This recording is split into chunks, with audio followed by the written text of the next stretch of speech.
Di balik setiap sudut gelap, ada cerita yang menunggu untuk diceritakan. Bersiaplah untuk teror yang tak terduga. Kisah-kisah horor ini bukan hanya cerita, tapi pengalaman yang akan menghantui pikiranmu. Di tempat ini, suara-suara bisikan akan menjadi teman tidurmu. Selamat datang di Story Horor. Sebelum ke ceritanya, saya mohon dukungannya dengan cara like, komen, dan subscribe biar channel ini terus berkembang.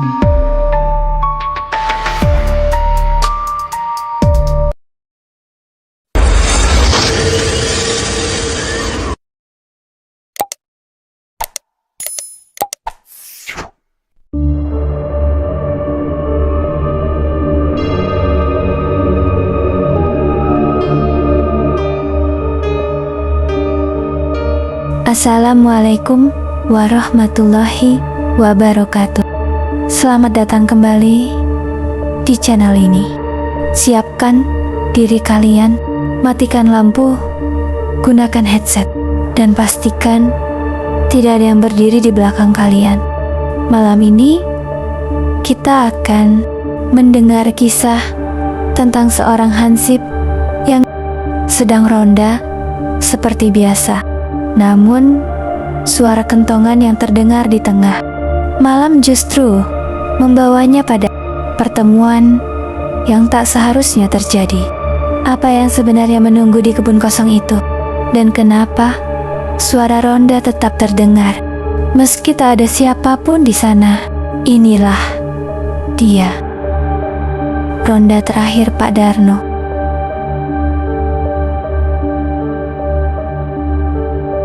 Malam itu angin berembus pelan, menyusuri gang sempit kampung Sumberjati. Jam menunjukkan jam 1:30 dini hari.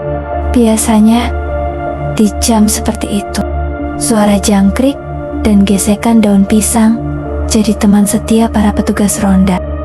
Pak Darno, hansip paling senior di kampung itu, sedang menjalani giliran ronda sendirian. Badannya kurus, kumisnya tebal, dan senter tuanya selalu menggantung di pinggang. Ia sudah puluhan tahun menjaga keamanan kampung. Tak pernah sekalipun ia takut pada cerita-cerita mistis yang sering dibicarakan warga. Cuma sugesti, begitu katanya. Setiap kali ada yang cerita melihat bayangan hitam di pos ronda. Malam itu terasa berbeda.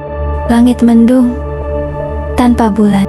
Lampu jalan di ujung gang berkedip-kedip, seperti hendak mati. Pak Darno berjalan pelan, sambil memukul kentongan.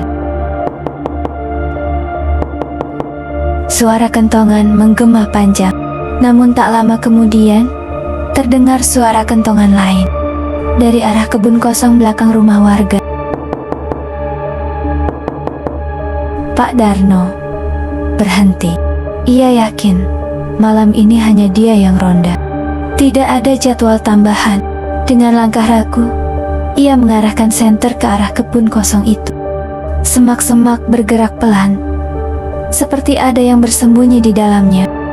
Siapa? Di situ, teriaknya tegas. Tak ada jawaban. Tak ada jawaban. Tiba-tiba, suara kentongan itu terdengar lagi.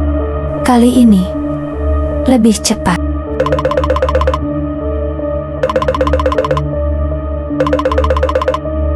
Nadanya tidak beraturan dan terdengar seperti dipukul dengan tenaga marah.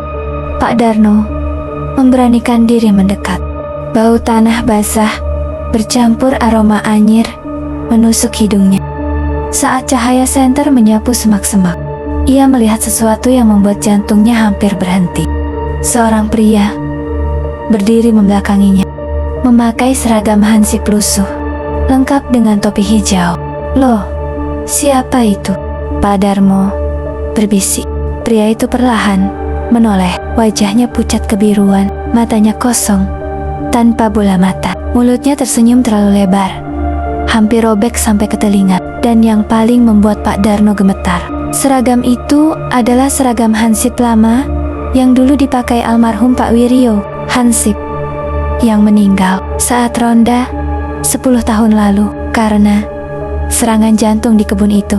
Kentongan di tangan sosok itu jatuh, namun suara kentongan masih terdengar, padahal tidak ada yang memukulnya. Pak Darno mundur perlahan. Nafasnya tercekat, senter di tangannya berkedip, lalu mati.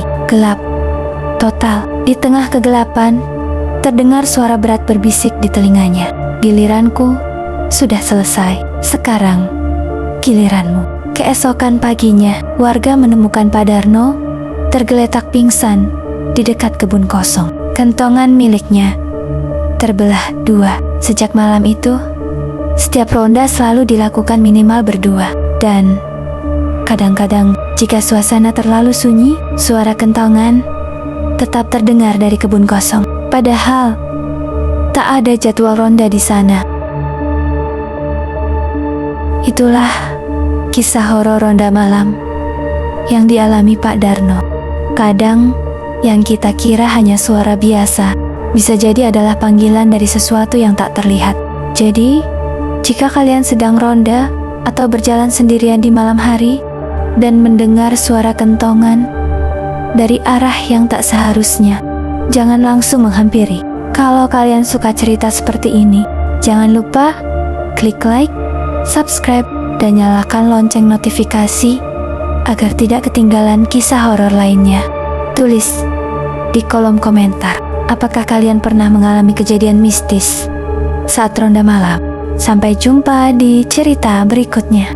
Dan ingat, tidak semua yang menjaga kampung masih hidup.